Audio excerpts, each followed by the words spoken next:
Hello students, brilliant study points में आपका स्वागत है। आज आ गए फिर से हम, और आज का टॉपिक्स है part 2 polynomials chapter 2 class 10th के। पॉलिनोमियल्स से बचे हुए लेक्चर्स आज आएंगे। कुछ कंसेप्ट हम लोग कल के क्लास में देख लिए थे और आज की क्लास में उसके आगे हम लोग बढ़ेंगे। तो चलिए जल्दी से जुड़ जाइए और लाइक शेयर करते रहिए, कमेंट्स कीजिए। चैनल से अगर सब्सक्राइब नहीं हुआ है तो सब्सक्राइब कर लीजिए और अपने दोस्तों से भी सब्सक्राइब करवाइए। आप हमारी हेल्प कीजिए, हम आपके लिए तो तत्पर है ही और रहेंगे। तो चलिए नेक्स्ट स्टार्ट करते हैं, जब तक आप लोग जुड़ते रहेंगे। और जो जुड़ गए हैं वो कमेंट शेयर ज़रूर करेंगे, यस नो हाय हेलो करें। रहा सवाल जवाब देने का, तो जो चीज़ जवाब देना है वो दिया जाएगा। संबोधन सब का हो गया है और सबका स्वागत यहाँ पे है। चलिए आज हम लोग स्टार्ट करेंगे वैल्यू ऑफ पॉलिनोमियल्स में। तो वैल्यू ऑफ पॉलिनोमियल्स क्या है, डिफिनीसन इसके पहले देख लेते हैं। डिफिनीसन क्या है वो कि एफ पी एक्स मतलब any polynomials in forms of X, in form of X, P Y रहता तो in form of Y, is a polynomial in X and if alpha is any real number then the value obtained by putting X is equal to alpha in P x is called value of P X at X is equal to alpha. अगर कोई polynomial दिया गया है और उसमें कोई एक numbers, real numbers ऐसे लें कि x की जगह उसको सब्स्टिट्यूट किया जाए, तो वो px के x की जगह वो वैल्यू सब्स्टिट्यूट करने पे, जैसे अल्फ़ा है, अल्फ़ा सब्स्टिट्यूट करने पे जो भी कांस्टेंट रियल नंबर्स आएंगे वो पोलिनोमियल्स का वैल्यू कहलाएगा। ठीक है। अगर इसको हम मैथमेटिकल टर्म्स में ले तो P X at X is equal to alpha is denoted by P alpha. अगर जिस टर्म्स को लिए हैं तो पी एक्स मतलब एक्स के टर्म्स में, और वहाँ कांस्टेंट नंबर दे देंगे तो जहाँ जहाँ एक्स है वहाँ वो टर्म्स, वो नंबर सब्स्टिट्यूट हो जाएगा। चलिए इसको एग्जांपल में लेंगे, अच्छी तरीके से समझ में आएगा। जैसे हमने एक पॉलिनोमियल्स लिया P x is equal to x square -3x + 5। अब इसका वैल्यू का मतलब ये नहीं कि इसका अपना वैल्यू क्या होगा, नहीं, किस पॉइंट्स पे इसका वैल्यू चाहिए ये हमसे पूछा जाएगा। मान लो कि ये पॉलिनोमियल्स है और हम यहाँ पे एक क्वेश्चन से राइज कर देते हैं, find the value of P0 P1 P2 etc। ठीक है। अब ये तीनों पे इसका वैल्यू अलग अलग होगा, और इसका मतलब ये है कि value P X at X is equal to 0, यहाँ पे पी एक्स है at X is equal to 1, और यहाँ पे पी एक्स है at X is equal to 2। यानी कि इसमें से कोई एक भी पूछ सकता है, बहुत सारे एक साथ देकर भी पूछ सकता है, या सिंगल में भी पूछ सकता है कि find the value of polynomials at point X is equal to 1, 2, 0, 1/2, कुछ भी, एनीथिंग्स। ठीक है। तो चलिए तीन जो हमने राइज किए हैं इसी को हम लोग निकाल लेते हैं। तो जब इसको जैसे कि डिनोट इससे किया जाएगा, ऐसे डिनोट किया गया है, तो P0, अब इसका मतलब ये हुआ कि जहाँ जहाँ x है वहाँ 0 सब्स्टिट्यूट करना है। तो ये हो जाएगा 0 का पावर 2, 3 × 0 और +5। सॉल्व करोगे ये क्या हो जाएगा, ये हो गया 5 at x is equal to 0। x की वैल्यू 0 है तो उस पोलिनोमियल्स का वैल्यू 5 है। ठीक है। अगर हमने यहाँ निकालना हो P1 तो ये 1 का square minus 3 into 1 plus 5 that is equal to 1 minus 3 plus 5 is equal to 3 at x is equal to 1। तो point x is equal to 1 पे पी एक्स का वैल्यू क्या होगा 3। इसी तरह अगर हम निकालें हैं P2 तो 2 का square minus 3 into 2 plus 5 is equal to 4 minus 6 plus 5 is equal to 3 at x is equal to 2। तो ये देखिए 1 माइनस 3 6 और ये 4 प्लस 9 6, ये P1 और P2 पे यानी कि x इज इक्वल टू 1 और 2 पे इस पोलोनोमियल्स का वैल्यू सेम है। इसका मतलब ये नहीं है कि ऐसा बार बार हर पॉइंट पे आए, ठीक है। तो ये नहीं ढूंढना है कि हमें हर वक्त सेम आए, वो अलग अलग ही आएगा। कोई ऐसा कंडीशंस होगा जहाँ सेम हो जाएंगे, ठीक है।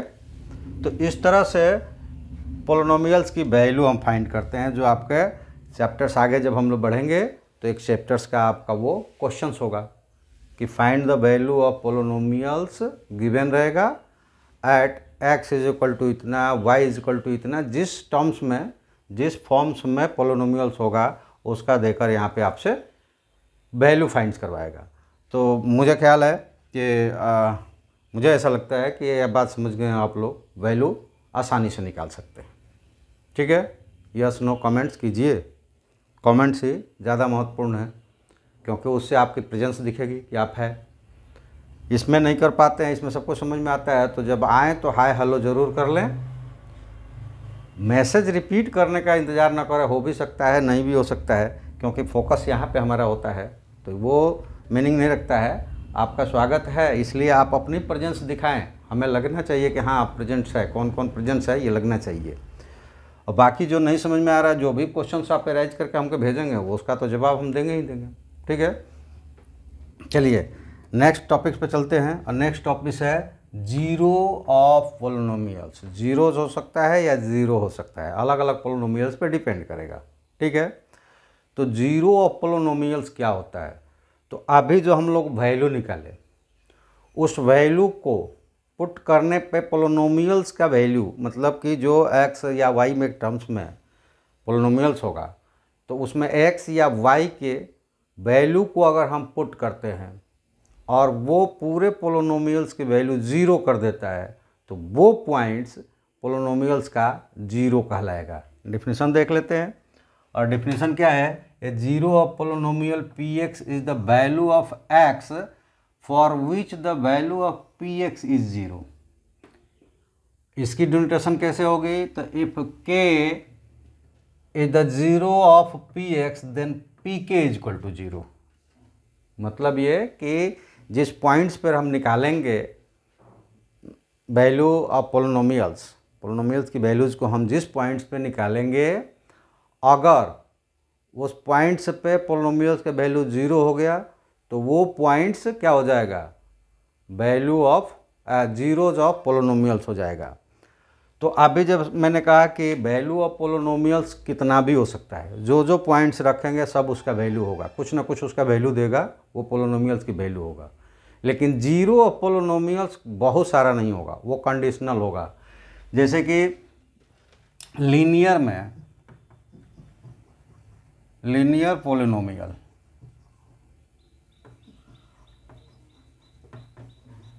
लीनियर पोलिनोमियल किसको कहते हैं, जैसे कि ए एक्स प्लस बी, एक्स का पावर कुछ भी नहीं रहेगा, तो लीनियर पोलिनोमियल्स में एक्स की वैल्यू 1 होगा।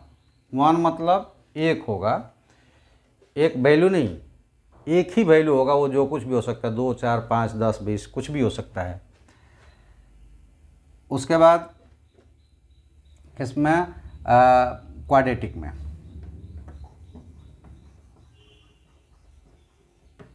क्वाड्रेटिक पोलिनोमियल्स जैसे कि ये होता है a x square plus b x plus c, आपको पीछे दिखाया गया है, और इसमें एक्स की वैल्यू होगी दो ऐसे वैल्यूज होंगे जो इसको जीरोज करेंगे। ये यहाँ पे जो लिखा जा रहा है वो उसके जीरोज कहलाएंगे और उस पॉइंट्स पर उस पोलिनोमियल्स का वैल्यू ज़ीरो हो जाएगा। इसी तरह अगर क्यूबिक में बात करें, cubic polynomials x cube plus b x plus c x plus d, और इसमें एक्स की वैल्यू हो गए 3।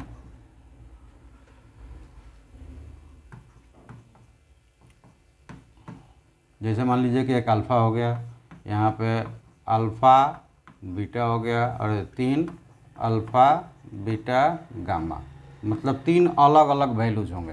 तो यहीं से आप इस बात को समझ लें कि बहुत ज़्यादा लंबा हम लोग खींचे, उससे बेटर ये है कि यहीं पे आप समझ लें कि number value of zeros, number of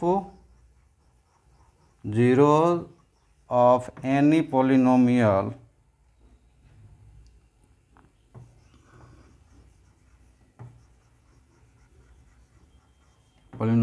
is equal to number of its degree.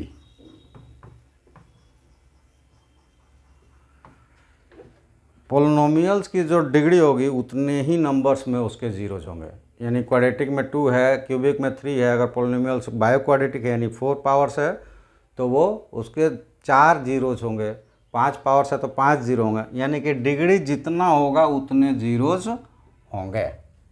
ठीक है, और जीरोज का मतलब कि ये 3 नंबर रखा जाएगा, पोलिनोमियल्स की वैल्यू 0 हो जाएगा। अगर पोलिनोमियल्स की पावर 5 है तो 5 ऐसे वैल्यू जाएंगे जहाँ पे उसकी वैल्यू 0 होगा। ठीक है, तो इस चीज़ को एग्जाम्पल से समझ लेते हैं। एग्जाम्पल ले लेते हैं कि हमने लिया है कि x square minus 2x minus 3। तो अगर हम इसमें एक रैंडम मेथड से इस्तेमाल करते हैं, रैंडम मेथड मतलब put x is equal to 1, तो ये क्या हो जाएगा, p1 हो जाएगा और 1 का स्क्वायर माइनस 2 इंटू 1 और माइनस 3। ठीक है, तो ये हो गया 1 minus 2 minus 3 is equal to minus 4। ठीक है, आप करते हैं put x is equal to minus 1। ठीक है, तो ये p माइनस 1 हो जाएगा, माइनस 1 का square minus 2 into minus 1 minus 3 is equal to ये हो जाएगा 1। स्क्वायर करेंगे तो निगेटिव क्या हो जाएगा, पॉजिटिव बन जाएगा, और यहाँ निगेटिव है और यहाँ निगेटिव है, दोनों प्रोडक्ट होकर पॉजिटिव बन जाएंगे। तो ये 2 हो गया और माइनस 3 इज इक्वल टू 0, क्योंकि 3 minus 3 is equal to 0।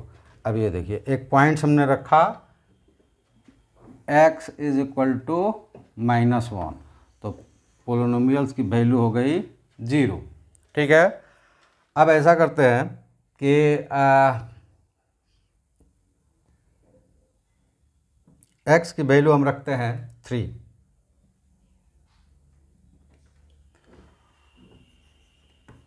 Put x is equal to 3,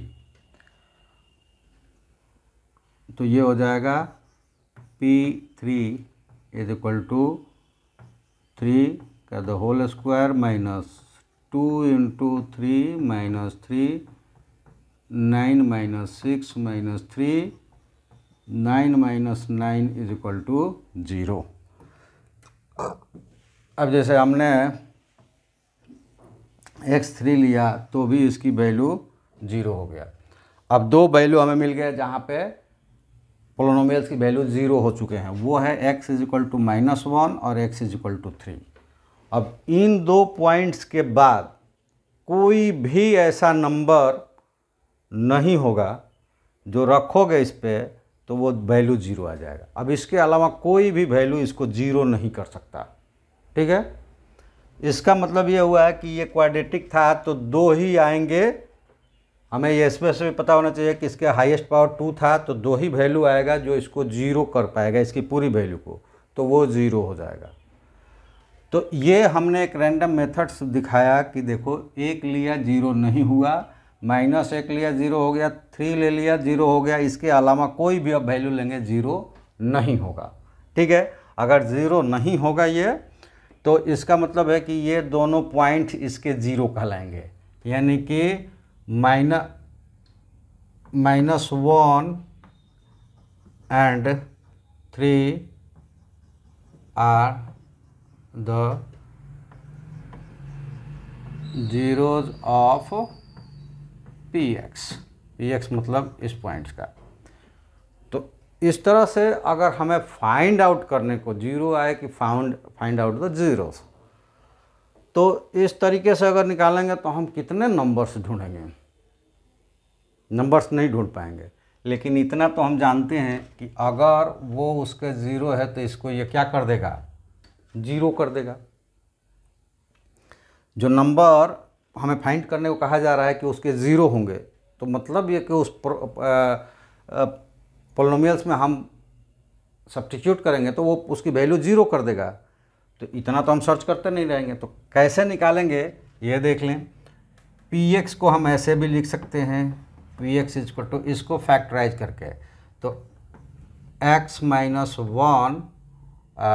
1 और x - 3 इसको हम लिख सकते हैं। कैसे लिख सकते हैं, तो इसके लिए फैक्टराइजेशंस 9th में बड़े अच्छे तरीके से पढ़ाया गया है, और फैक्टराइजेशन पे तो लेक्चर अपने बहुत सारे गए हैं, क्योंकि उस वक्त 9th क्लास जो मैसेजेस आए थे और जो जुड़े थे, वो एक बुक्स है IIT फाउंडेशन पियर्सन्स, उससे चल रहा था, तो इसलिए उसमें फैक्टराइजेशंस जो है पोलिनोमियल्स में, वो रिमर फॉर्म बहुत सारे अलग तरीके तक है, बहुत सारे उसमें अलग अलग फार्मूलेज है, स्क्वायर रूट्स वगैरह भी उसमें निकालना था पोलिनोमियल्स का।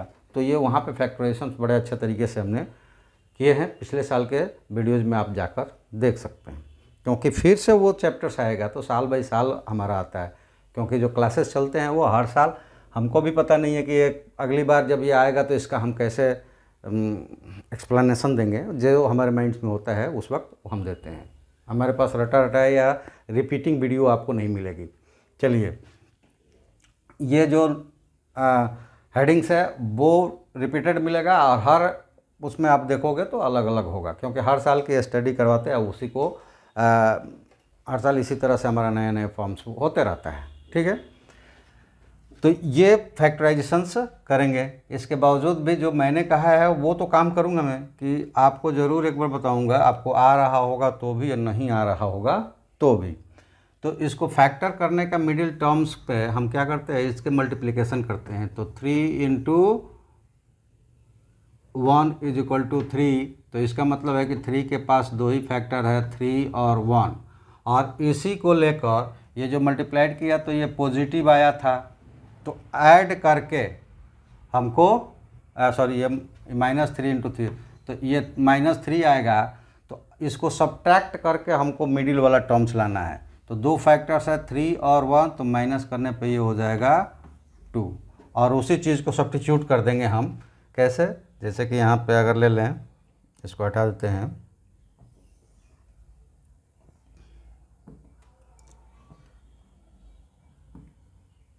ये हम ले सकते हैं कि px = x², और इसको हम पुट करेंगे यहाँ -3 - 1 x 2 की जगह। ठीक है, और -3 ओपन कर देंगे, x² - 3 और x भी आएगा, मल्टीप्लाइड होगा, और माइनस माइनस प्लस हो जाएगा 1, और x में मल्टीप्लाइड करेंगे x और -3। अब 2 का पेयर बना लेंगे, और उनमें जो हाईएस्ट कॉमन है उसको बाहर कर देंगे। इसमें x है तो यहाँ बचा x - 3, यहाँ कुछ नहीं है तो +1 ले लिया, x - 3, और अब ये हो गया x - 3 दोनों में कॉमन हो गया, उसको बाहर कर देते हैं, और ये हो जाएगा x + 1। ये हो गया, ये तो हो गया कि फैक्टर निकालने का। ठीक है, लेकिन अब है कि जीरो हमको निकालना है, तो ये जानते हैं कि पी के इजक्वल टू ज़ीरो, तो हम यहाँ पे केवल लिख देंगे फॉर ज़ीरो,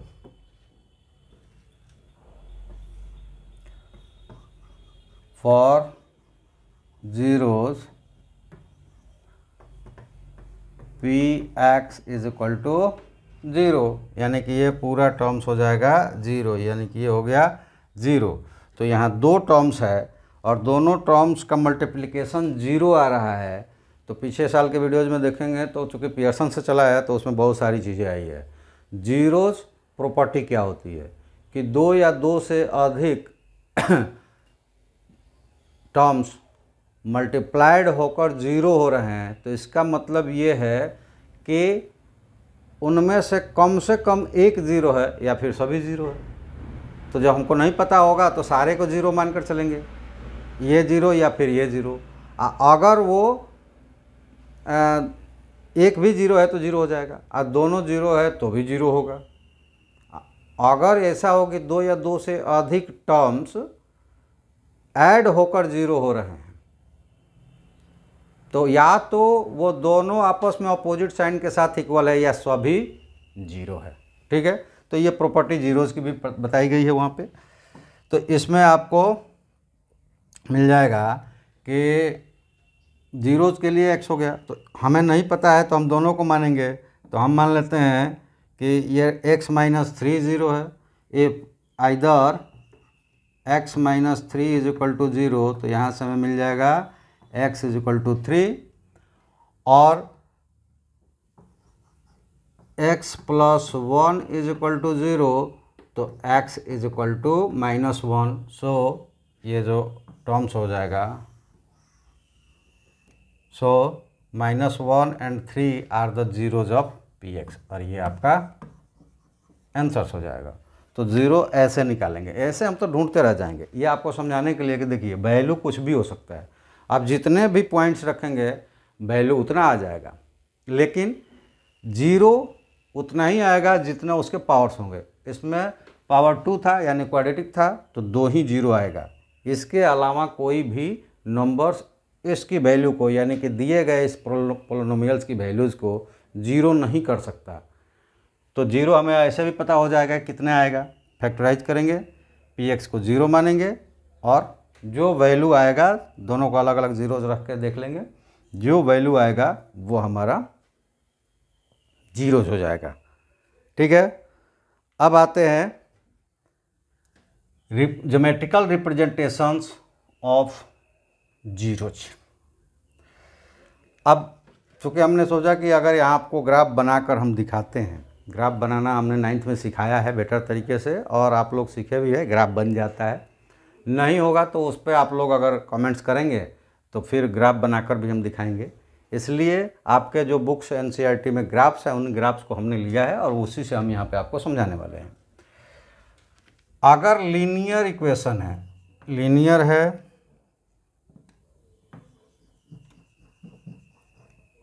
लीनियर पॉलिनोमियल है, लीनियर पॉलिनोमियल्स है, तो उसका एक स्ट्रेट लाइंस बनेगा, और वो x के अगर टर्म्स में है तो x पे जो इंटरसेक्शन करेगा वो उसका वैल्यू होगा, y के टर्म्स में है तो y पे जो इंटरसेक्शन करेगा वो। तो ये देखो x पर यहाँ पे टच कर रहा है, और इक्वेशन कौन सा है, y is equal to 2x plus three, y is equal to 2x plus three है, और x को इंटरसेक्ट करता है -3/2 पर, -3/2 यानी कि 1.5 पे कर रहा है, और x एक्सिस पे y ज़ीरो होता है तो y हमेशा यहाँ पे ज़ीरो रहेगा, या y ज़ीरो रहेगा। तो इसको भी सॉल्व करोगे तो 2x प्लस थ्री, तो x इज इक्वल टू 3 को इधर लाओगे माइनस हो जाएगा, 2 आकर डिवाइड हो जाएगा। तो इसका सॉल्यूशंस भी वैसे ही आएगा, और ग्राफिकल रिप्रेजेंट्स करेंगे तो उसका इंटरसेक्शन भी आएगा कि वहीं वैल्यू आपको मिलेगा। ठीक है, तो ग्राफिकल रिप्रेजेंटेशन इसका इस तरह से होता है। जो हम लोगों ने लीनियर उधर दिखाया था आपको, वो ग्राफिकल रिप्रेजेंटेशन इसका ऐसा है। ये है क्वाड्रेटिक, ये देखिए ये क्वाड्रेटिक है, y is equal to x square minus 3x minus 4 और उसका ग्राफ पैराबोलिक होता है। ठीक है। अब पैराबोला जो होता है वो चार तरह का होता है। एक तो ये अपवर्ड्स हो गया, राइट, लेफ्ट और डाउनवर्ड्स। और वो उसका डाउनवर्ड्स, लेफ्ट और राइट्स क्या बोलते हैं, जो मुंह खुला होता है वो किधर होगा, ये इसकी डायरेक्शंस है। ठीक है। पैराबोलिक हमेशा उल्टा यू की तरह या भी की तरह होता है और जिधर उसका मुंह खोलता है वहीं उसकी रिप्रेजेंटेटिंग्स नेम होते हैं, यानी कि इसमें अपवर्ड्स है। तो इस पर भी डिस्कस हमने किया है, उसमें आप जाकर पीछे वाले वीडियोज़ में देख सकते हैं कि कब ये अपवर्ड्स होगा, कब डाउनवर्ड्स होगा, कब लेफ्ट होगा, कब राइट्स होगा, ये डिस्कशंस किया गया है और वो इसकी वैल्यू पे डिपेंड करता है। ठीक है।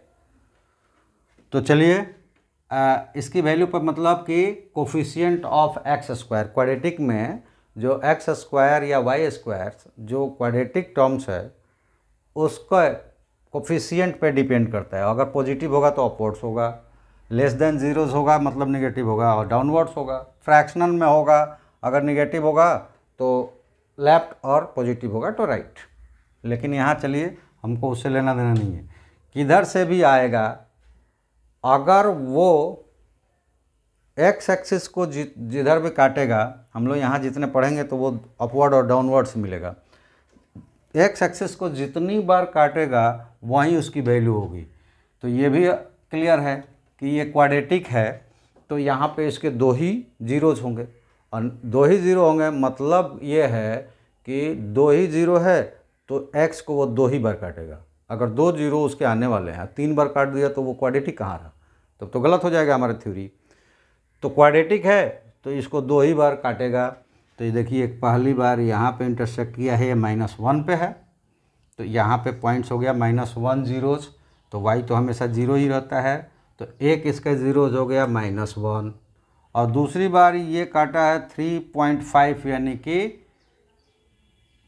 7/2 पर, सॉरी यहाँ 4 है, 5 है ना, 4 पे काटा है, तो ये 4 पे काटा है, यहाँ पे 4 जीरोज है लगा हुआ, मतलब कि यहाँ पे दूसरा वाला इसका हो गया 4। तो ग्राफिकली में भी आपने देखा कि -1 और 4 इसके क्या हुए, रूट्स हुए। अगर इसको आपको अलजेब्रिक निकालना होता तो इसको फैक्टर करते, और वो फैक्टर आता है इसमें भी x+1 और x-4, और इसको ज़ीरो मानते, y ज़ीरो करते, जबकि जहाँ देख रहे हो हर जगह y ज़ीरो है। जब जब वो x पर इंटरसेक्ट करेगा तो उसकी वैल्यू हो गई, x को जब पुट करेंगे तो x = -1 और x = 4, ये इसका ज़ीरो हो गया। तो ग्राफिकली इसका रिप्रेजेंटेशन इस तरह से होगा। क्यूबिक की ले लें तो यहाँ देखिए इसमें इक्वेशंस आपके बुक में भी नहीं लिखा है, तो बुक से लिया गया है इसलिए, लेकिन हम लोग निकाल लेंगे।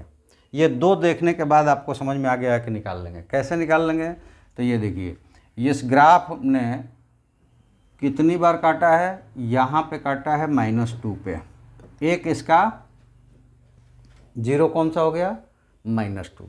दूसरी बार इसने इंटरसेक्ट किया है 0 पे, तो दूसरा इसका कौन हो गया, 0, और तीसरा वो 2 पर इंटरसेक्ट किया है, तो तीसरा इसकी जीरोज कौन सा हो गया, 3 इसके जीरोज हो गए।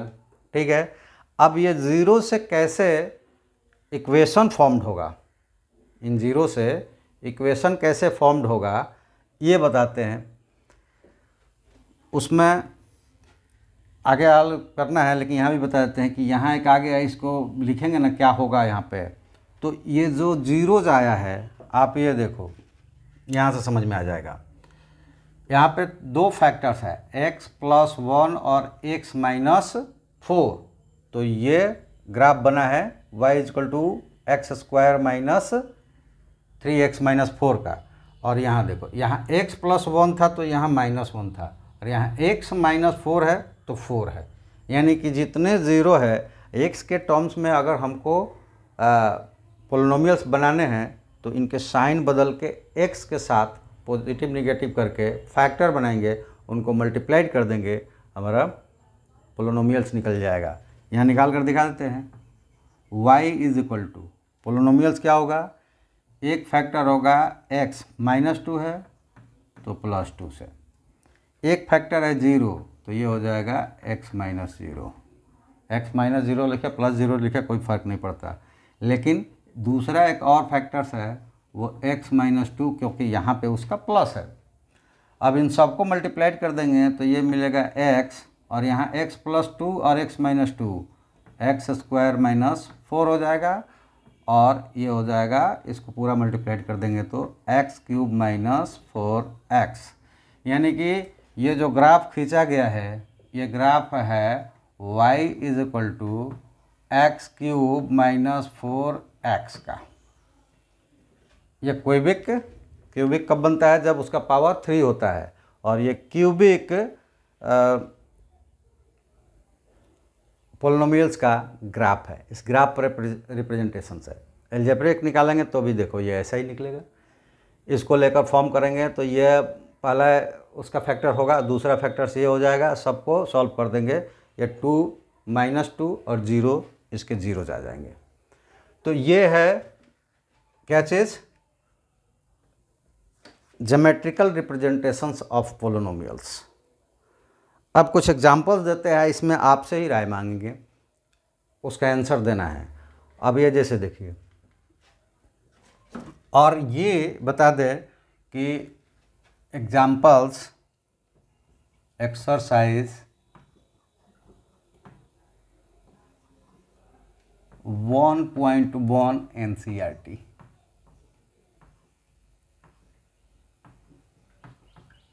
NCERT का 1.1 एक्सरसाइज ही इतना है। तो मैंने देखा कि ग्राफिंग में आपका फर्स्ट एक्सरसाइज पूरा ग्राफ दे दिया है और इतना ही दिया है, तो क्यों ना इसको थ्योरी में ही एग्जांपल्स के रूप में इसको सॉल्व कर दिया जाए, ठीक है। और जब हम लोग एक्सरसाइज स्टार्ट करेंगे तो 2.2 से 1.2 से, सॉरी ये 1.1 कर रहे हैं, 2.1 है, 2.2 से स्टार्ट कर लेंगे। तो इसमें क्वेश्चंस क्या है, हमने केवल ग्राफ लिया है, तो क्वेश्चंस ये है कि आपको ग्राफ देखने हैं और हर ग्राफ में 0 बताना है कि उस पोलिनोमियल, जिस पोलिनोमियल्स का वो ग्राफ है, उस पोलिनोमियल्स का उसमें 0 कितने हैं, ठीक है, ये बताने हैं। How many zeros are obtained by graphs which is given below. तो ये ग्राफ देखना है, ग्राफ नंबर 1। इस ग्राफ पे आपको बताना है कि 0 की संख्या कितनी है, 0 की संख्या कितनी है। तो अभी ही हमने बताया कैसे पता करेंगे, वो ग्राफ कैसा भी हो, केवल हम देखेंगे कि वो एक्स एक्सिस पर कितनी बार कट करता है या टच करता है। टच भी होगा तो भी लेंगे, ठीक है।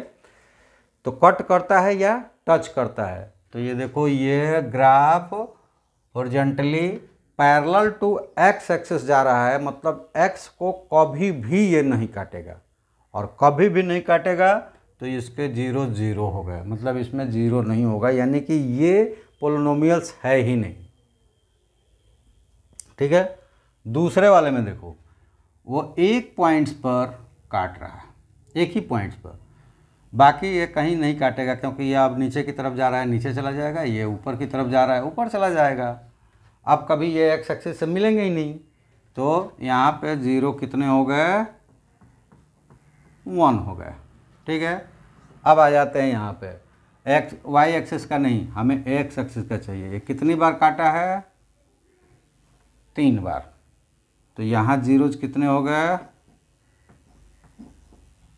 यहाँ पे 0 हो गए 3।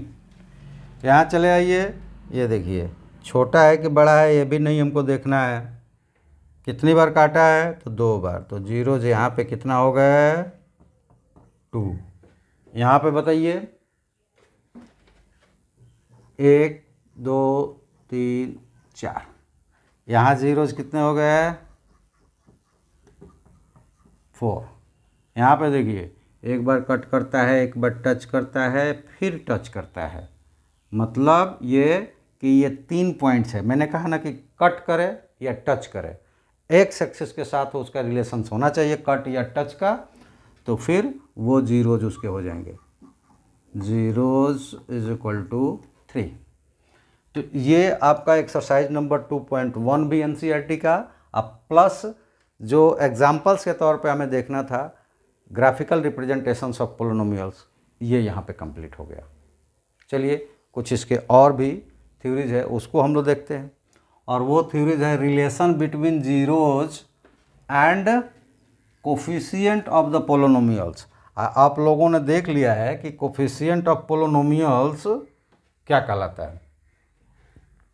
तो पहले हम क्या करते हैं कि एक एग्जाम्पल ले लेते हैं, और सबसे पहला एग्जाम्पल्स हमने लिया लीनियर पोलिनोमियल्स का। इसका जनरल फॉर्म होता है P x is equal to X A x plus B. अब दो चीज़ है, जीरोज और कोफिशिएंट। तो लीनियर में आपको ज़्यादा सोचना नहीं है, क्योंकि लीनियर मतलब पावर 1 मीन्स जीरो जो होगा उसका 1। डायरेक्ट पी एक्स को 0 रख के हम सॉल्व कर देंगे, तो ये हो जाएगा 0 is equal to a x plus b that gives x is equal to minus b by a. एक ही जीरो होगा और वो जीरो होगा माइनस बी बाई ए। तो जैसे कि अभी आपको दिया हुआ है P x is equal to 2x minus 3, इसका जीरो क्या होगा, इसका जीरो क्या होगा? तो ये देखिए इसमें पहला वाला टर्म्स जो आता है यानी कि sum of the zeros, sum of the zeros यहाँ पे क्या होगा? तो एक ही जीरोज है, तो यहाँ पे वो जीरोज क्या होगा?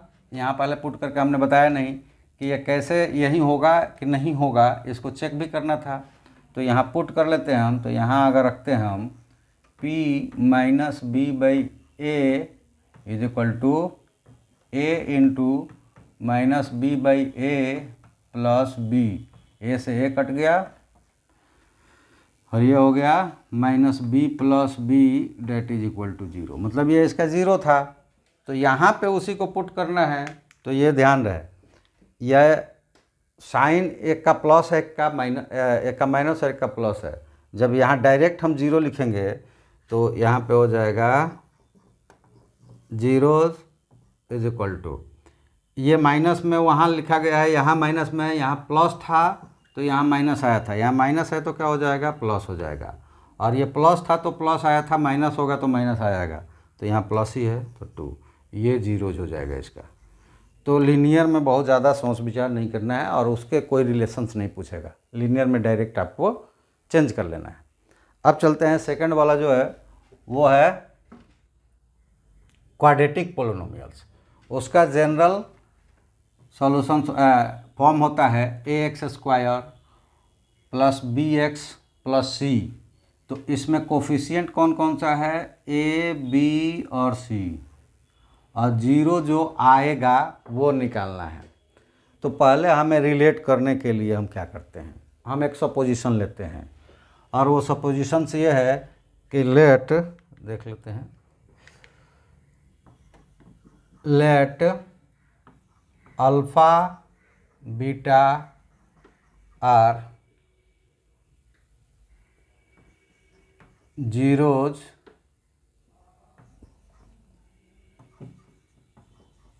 of px where alpha beta element of real number, alpha beta क्या है? रियल नंबर है।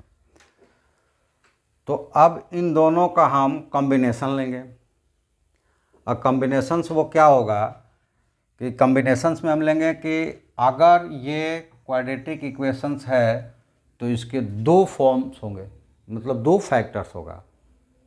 दो फैक्टर्स को बनाया था ना, क्यूबिक है तो 3 फैक्टर्स होगा, ये क्वाड्रेटिक है तो 2 फैक्टर्स होगा, और दो फैक्टर कौन सा होगा, तो अभी आपने देखा कि जो जीरो जा रहा है उसके साइन को बदलकर हम एक्स के टर्म्स में लेकर फैक्टर्स बना लेते हैं। अगर अल्फ़ा और बीटा इस पोलिनोमियल्स के जीरोज है then x minus alpha and x minus beta with the factors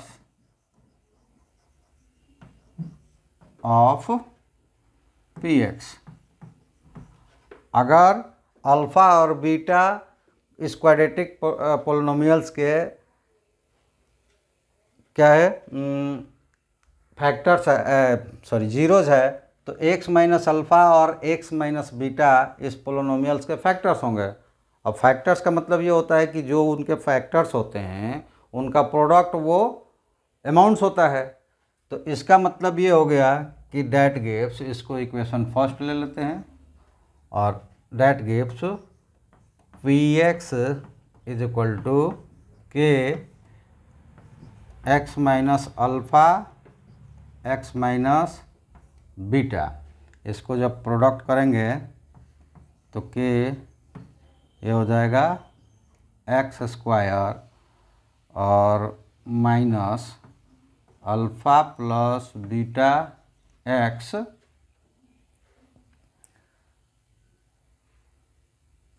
plus alpha beta.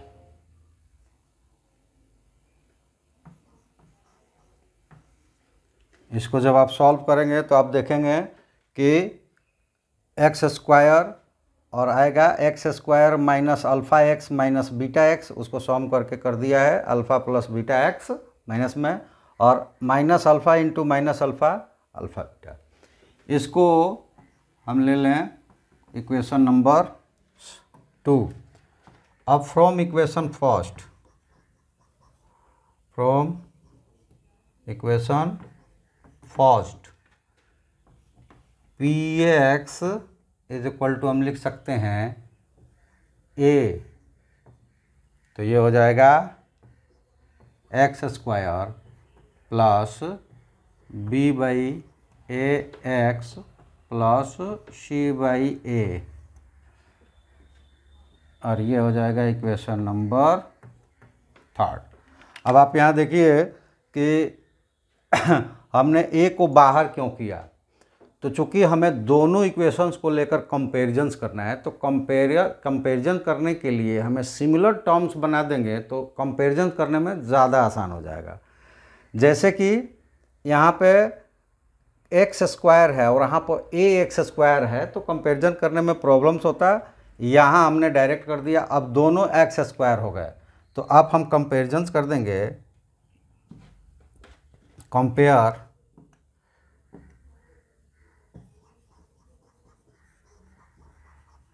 Compare to and 3। ऐसा कंपेयर करने से हमें क्या मिला, के इज इक्वल टू ए, के इज इक्वल टू ए, ये मिल गया, ठीक है। और अब आगे जब बढ़ेंगे तो ये देखिए दूसरे वाले टर्म्स को अगर हम कंपेयर करते हैं तो के इसके अंदर आएगा, ए भी इसके अंदर आ जाएगा, तो वो लाने की ज़रूरत ही अब हमको नहीं पड़ेगी। ये मिल जाएगा माइनस अल्फ़ा प्लस बीटा, यहाँ ऐसा है और यहाँ पे बी बाई ए है, तो ये हो जाएगा इक्वल टू बी बाई ए। अगर हम इसको सॉल्व कर देते हैं, माइनस साइन को उधर ले जाते हैं, तो हो जाएगा alpha plus beta is equal to minus b by a, ठीक है। और तीसरे वाले को अगर कंपेयर करते हैं तो alpha beta is equal to c by a, ये हो जाएगा alpha beta is equal to c by a, ठीक है। तो ये कंपेरिजन्स मिला। इस कंपेरिजन्स को हम कैसे लिख सकते हैं, तो आप देखो क्या होता है। अल्फ़ा और बीटा को हमने लिया था जीरोज, और ए बी सी है वो है कोफिशिएंट, तो यहाँ से आपका कंपेरिजन्स ये वाला अल्फ़ा प्लस बीटा यानी कि sum of the zeros is equal to negative coefficient of x divided by coefficient of y. जैसे इसको कैसे लिख सकते हैं हम लोग, तो इसको लिख सकते हैं कि मिला हमको alpha plus beta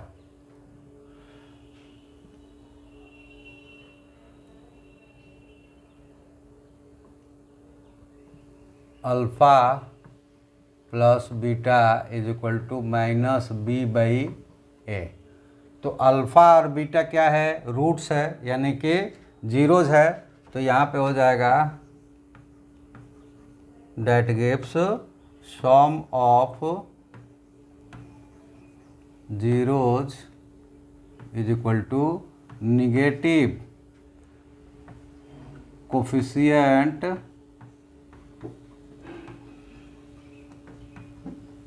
of x divided by coefficient of x square. तो ये पहला रिलेशन हुआ। दूसरे रिलेशन में आप देखो कि अल्फ़ा और beta is equal to c by a. तो अल्फ़ा और बीटा क्या थे, जीरोज थे, और सी और ए क्या है, कोफिशिएंट्स है और कांस्टेंट टर्म्स है। तो यहाँ पे हो जाएगा also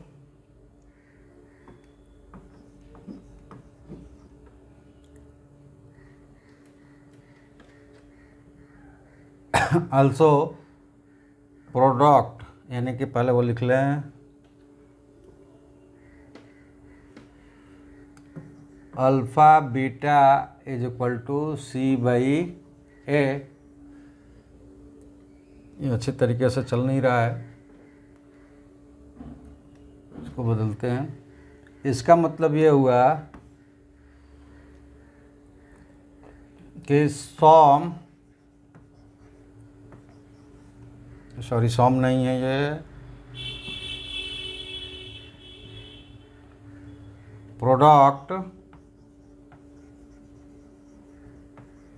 of zeros is equal to constant term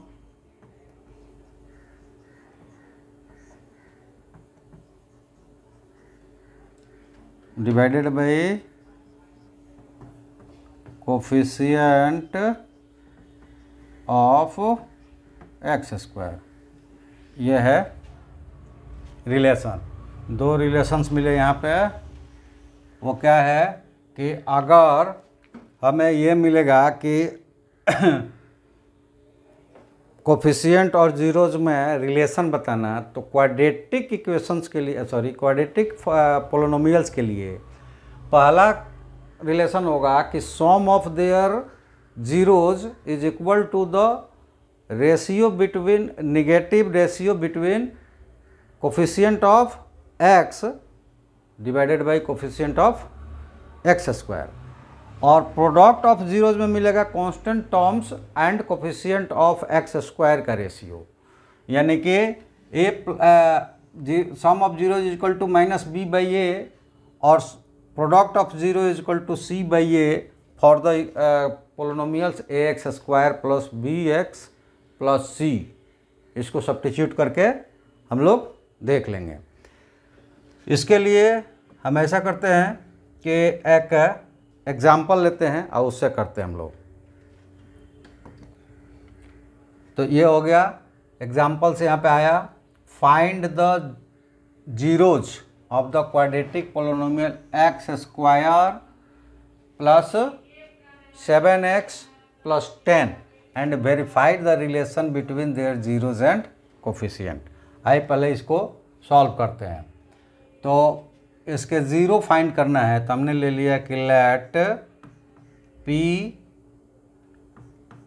x is equal to x square plus 7x plus 10।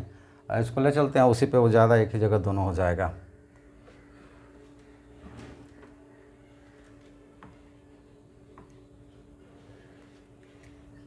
ये हो गया late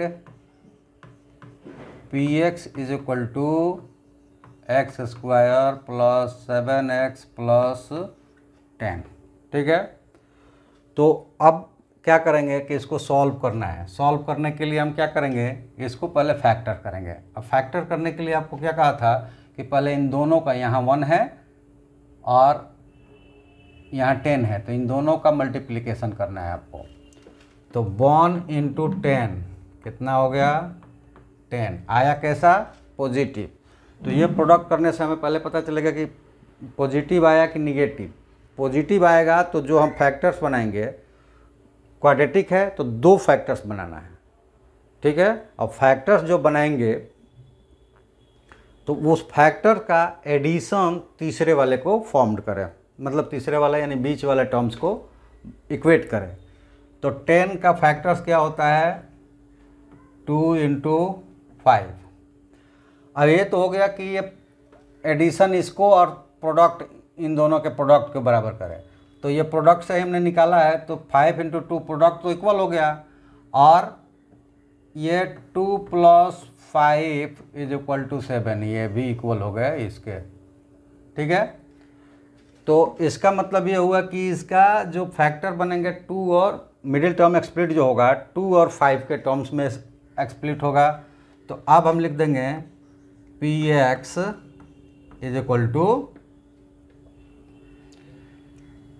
x square plus 2 plus 5 x और plus 10।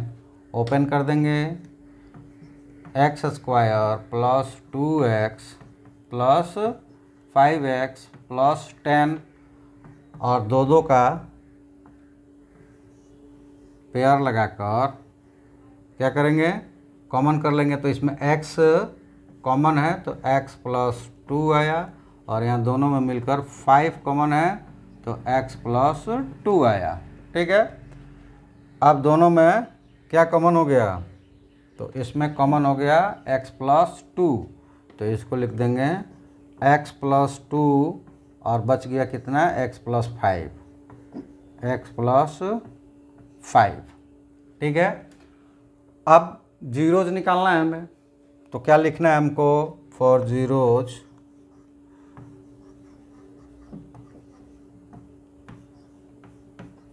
P x is equal to 0 that gives x plus 2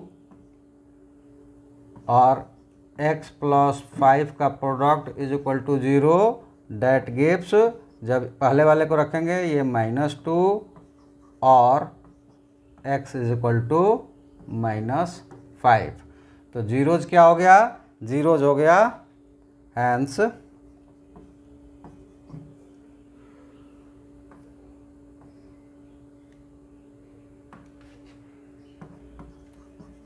zeros is equal to -2 -5। ठीक है,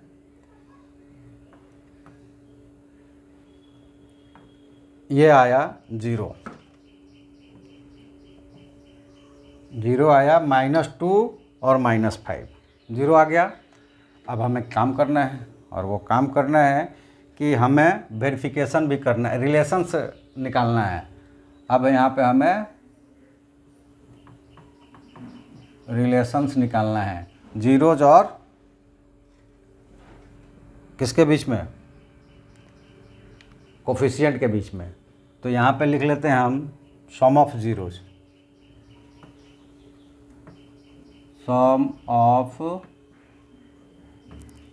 zeros is equal to -2 plus -5 that is equal to -2 -5 is equal to -7। और अब इसको हम लिख सकते हैं डेट इज इक्वल टू -7/1। ठीक है, और यहाँ अगर हम देखें तो वो a इज इक्वल टू 1 है, b इज इक्वल टू 7 है, और c इज इक्वल टू 10 है। तो अब यहाँ लिख सकते हैं -b/a is equal to -7 coefficient of x divided by coefficient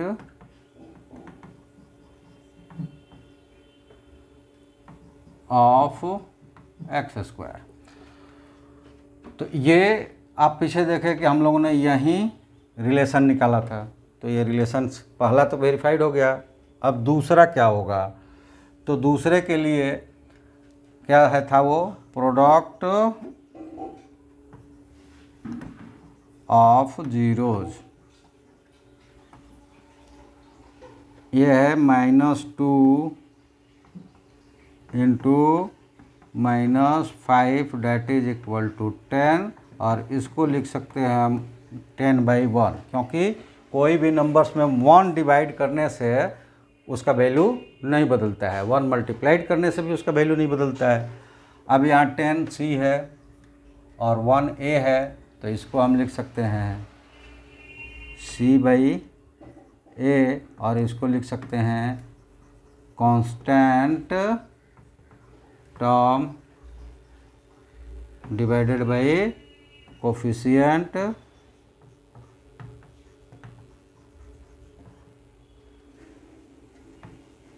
of x square. और इस तरह से ये हम देखते हैं कि ये वेरीफाइड हो गया, वेरीफाइड, ठीक है। उसके रिलेशंस भी वेरीफाइड हो गए। हमने जो जीरोज निकाला और उनके प्रोडक्ट सम को किया तो -b/a आ गया, और प्रोडक्ट किया तो c/a आ गया, ठीक है। तो इस तरह से हम क्या कर सकते हैं, पूरे के पूरे क्वेश्चंस को बना सकते हैं। क्वेश्चंस आपसे इसी तरह से आएगा कि find the zeros of the given polynomials and also verified their relations या established their relations, ठीक है। बाकी कुछ क्वेश्चंस आएंगे जिसमें रिलेशंस को ही इस्तेमाल करके कुछ अननोन वेरिएबल्स दिए रहेंगे जिसको हमें फाइंड आउट करना होगा, तो उसका इस्तेमाल करेंगे। तो गैज फिर से आप लोगों से मैं एक बार रिक्वेस्ट कर दूं कि चैनल्स को सब्सक्राइब कर लें, अगर नहीं किए हैं तो, किए हैं तो मत कीजिए, नहीं किए हैं तो सब्सक्राइब कर लीजिए और अपने दोस्तों से सब्सक्राइब करवाइए। जो नहीं किए हैं करके अपने दोस्तों से करवाएं, उनसे कहें कि वो अपने दोस्तों से करवाएं, और जो कर लिए नहीं जो कर लिए हैं वो तो कर लिए, वो अपने दोस्तों से सब्सक्राइब करवाएं, और वीडियो को लाइक शेयर करें, और साथ ही साथ पूरा का पूरा लेक्चर देखें। आपका कोई पॉइंट्स छूट नहीं पाएगा, और आपको हर पॉइंट्स बिल्कुल एकदम ईजीएस्ट तरीके से हम समझा कर बताएंगे और आपको मास्टर ऑफ मैथ बनाएंगे। ये हमारा वादा है, हम पूरा करेंगे, लेकिन इसके साथ आप हमें सहायता करें, और वो सहायता आपका ये है, केवल एक क्लिक करना है, सब्सक्राइब करना है, कोई पेमेंट्स नहीं भरना है, आपको सब्सक्राइब करना है और अपने दोस्तों से सब्सक्राइब करवाना है, चैनल को ग्रोथ करवाना है। तो चलिए, आज इसी कामना से कि आप ऐसा अपना वर्क करेंगे, हम अपना जॉब पूरी तरह से कर पाएँ। आप सबको बधाई और आप सबका अभिनंदन है, और हमारे साथ जुड़ने के लिए आप सबका स्वागत और अभिनंदन।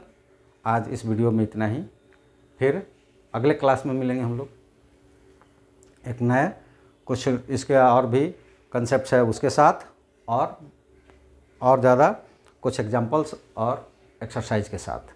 तो चलिए, तब तक के लिए हम आप लोगों से विदा लेते हैं। ओके, आप सबका धन्यवाद, थैंक यू, जय हिंद।